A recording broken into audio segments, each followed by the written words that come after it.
Inatasan na ni PNP Acting Chief Lieutenant General Jose Melencio Nartates Jr. ang Criminal Investigation and Detection Group na itrace ang pinagmulan ng 15.5 million pesos na halaga ng relief kits na nasabat sa isang negosyante sa Maynila na sumubok magbenta nito.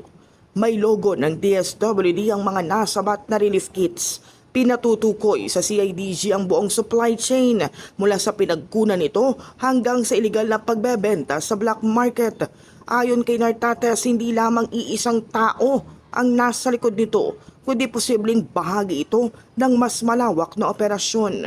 Layon ng investigasyon na matukoy hindi lang ang small-time operators, kundi ang malalaking sindikato at posibleng insiders na gumagamit sa pag-aari ng gobyerno para sa pansariling interes.